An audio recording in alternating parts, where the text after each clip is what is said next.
Let's do it. Izzy Folau, what's going on with him? Oh, Bro, come on. Like, this guy has caused so much drama over the last couple of months. What's happening now? all right. So All I saw was Japan. And I got to talk to Stat. all right. You want to talk about infuriation. Now, for those that don't watch my podcast, I get very heated at times. Give me the whole story. Okay. I'm going to try to be as calm as possible, but I don't have any promises. Listen, I'm going to give you as much time as you need so I can finish this brownie. So go for gold. Yeah, all right. Not jealous at all, but whatever. All right. So Israel Folau. So he, a couple of years ago, so his career has been started from NRL to AFL to rugby union.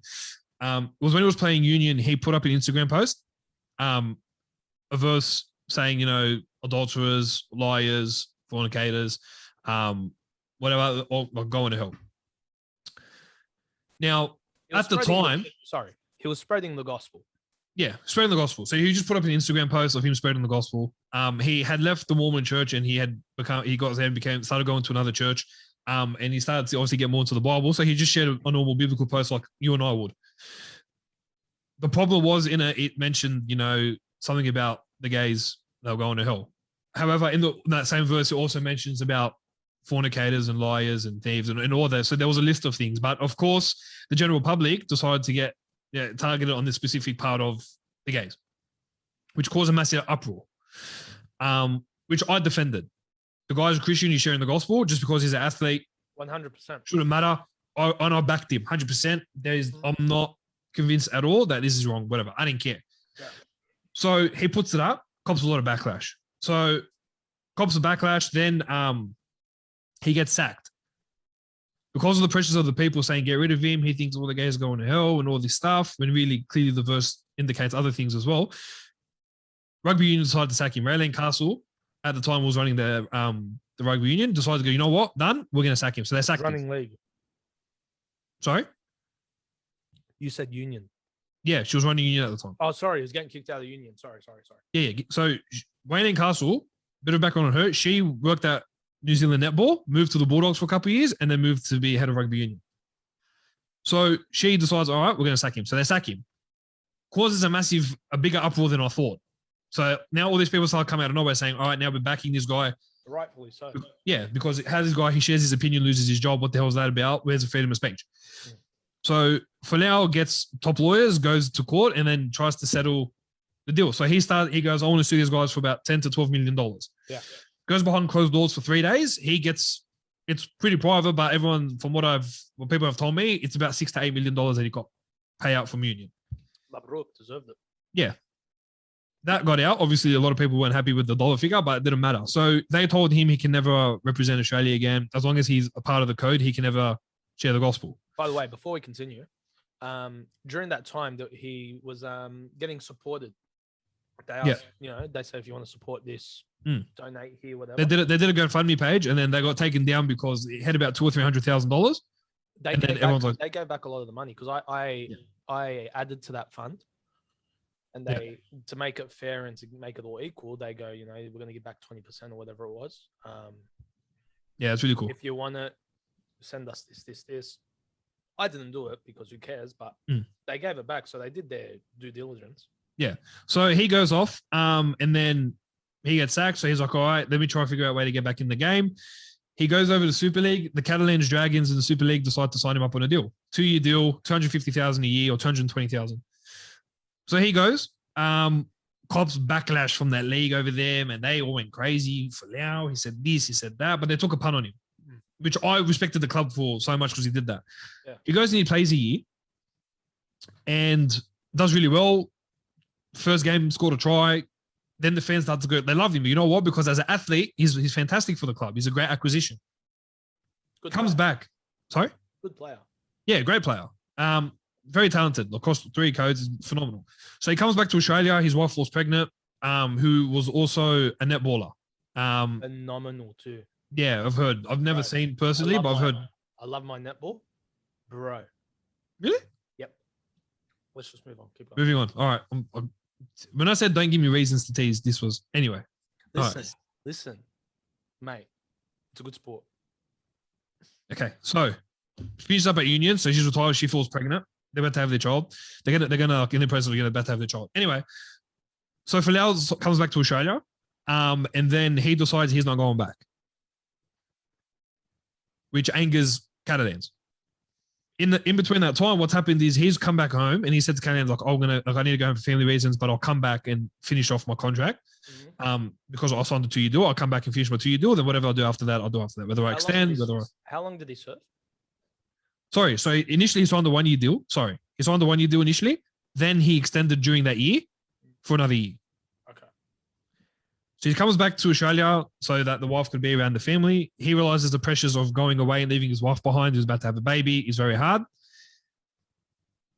Instead of reciprocating that to the club, he goes and joins Clive Palmer, and he's got a rugby league team in the Queensland Cup. Prior to all that, he tried to come back to the NRL. So when he can't come back to Australia, tried to come back to the NRL, Dragons were very keen, and then their sponsors said absolutely not, and everyone gave it to the Dragons, and they backed out of the deal, which was really pathetic from them as well. But obviously, in the sport industry, no one wants to forgive anyone. That's pretty much what it is. So that happens. He comes back to Australia. Then he decides, I'm not going back to Catalans. Doesn't tell anyone at Catalans. He links up with Clive Palmer. He signs dirty there. Yeah, didn't very dirty. Then decides to sign a $250,000 a year deal with the Tigers, like the Queensland Cup team, the Tigers. Dramas, because the media obviously call up Catalans in France and do the whole snitch thing. They're fuming. Like, well, we let this guy go back to Australia because he had the family reasons, but promised he was coming back. And he was like, coming back. If he wants to get released, good luck. He has to come back, finish his contract. Of course, behind the scenes, that in front of the cameras, they talk tough, but behind the scenes, they kind of finalize it. He was like, I have to be here for family reasons. Clive Palmer acts on his behalf, goes, all right, his legal team, if Queensland Rugby League don't make his contract official, then we're going to sue them. Why? Because you've got to finish your contract. If you got released, all right, but you haven't been released. So don't talk tough and act like you're a hero. Shut your mouth, go finish your contract. You can't finish your contract, negotiate a term with them, and that's it. After all this deliberating, going back and forth, Catalans last week released Folau from the contract. They were very disappointed. You know, we took a punt on him. We gave him, we kind of tried to get his career and life back on track because no one in NRL will take him. No Australia Associated Sports will take him. Backlash for it too, so they sacrificed their. Yeah, they put their heads out for him, and for him to kind of come back to Australia and not go back is a very dirty move. Yeah, fair. So he gets released last week. Okay. So I'm like, all right, so he'll sign the deal with Queensland. It's they've been given the green light. He'll start playing this week. Obviously, he's luck due to COVID. They ended up shutting down the comp anyway. Of course. But it is what it is. But Clive Palmer said, I'm still going to pay out your contract $250,000. So honourable from him to do that. Yeah. Today, this is where it starts to infuriate me. Okay. Today, he comes out that he has signed a 1 or 2 year deal with the Japanese Union. And it infuriated me. Oh, listen, hold on, where did this come from? He's been negotiating with them for like 2 months and agreed to a term to go to Japan. While he's doing the QRL stuff? Yeah, because it was a 1 year deal. Okay. That's what the part that infuriates me. In fact, if he got a deal in Japan, all right. The part that infuriates me was he couldn't commit to a deal in France to be home with his family. Why then you go and after causing all this drama of, I want to, if you don't release me, I'm going to, sue, and I'm going to start throwing legal action. I've got Clive Palmer on my side, acting like a tough hero. So that's what a 2 year deal in Japan. Like, all right, like in regards to your fundamentals of Christianity, I agree with you. 100%. I would never not agree with that. I 100% stand with him, and I agree with that 100%. But then to move on and then to not show your due diligence to agree to honor your contract, but then to get released and then say, all right, now I'm going to sign a 2 year deal to Japan. What's the difference between France and Japan? Because I'm so confused. That's why I'm angry. I don't get it. Why would he do that?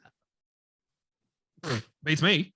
But that's why I'm so frustrated. Like a guy who's been so big in the media. I am dead set confused. Yeah, well, it's this guy who's, been in the media about his faith. And then when he had originally, when he was going to come back to the NRL, they actually said to him, you can't share any more posts on your Christianity. He goes, yeah, all right, I won't. I'm sorry.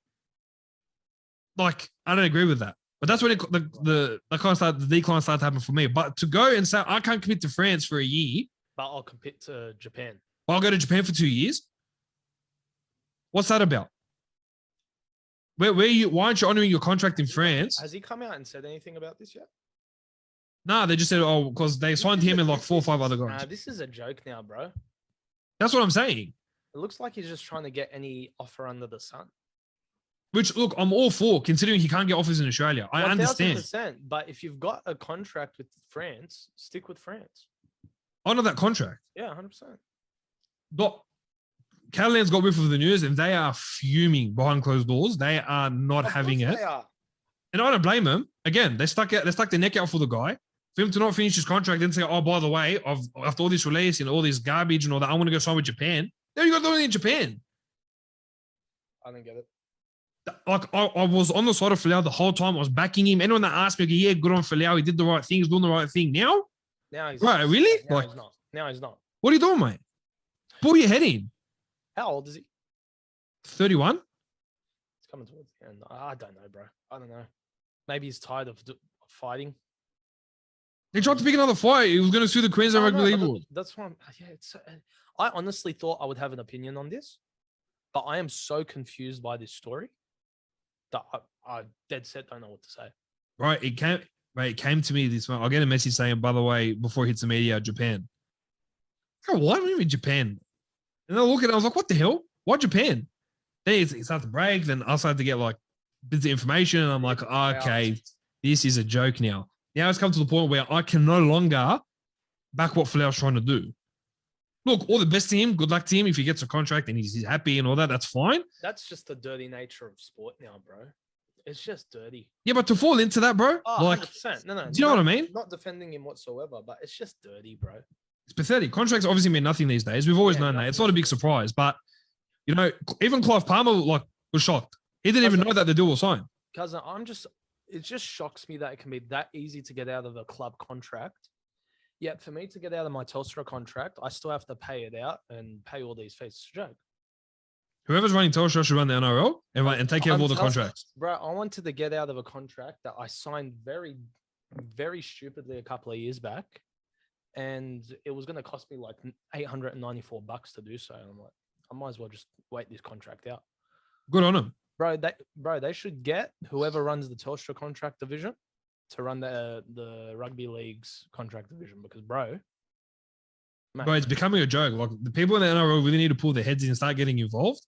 And even in Super League as well. I mean, yeah. It's an epidemic. It's everywhere, bro. It's not. It's a circus. It's a circus, absolutely. So you can sign a 3-year deal, 4-year deal, but the whole thing's a circus. But it must be looked into because it's a joke. Yeah, it's becoming ridiculous now. Yeah, but please, I can't. I was so furious today. It's ridiculous. I don't even know anymore, bro. I don't even know anymore. Stato.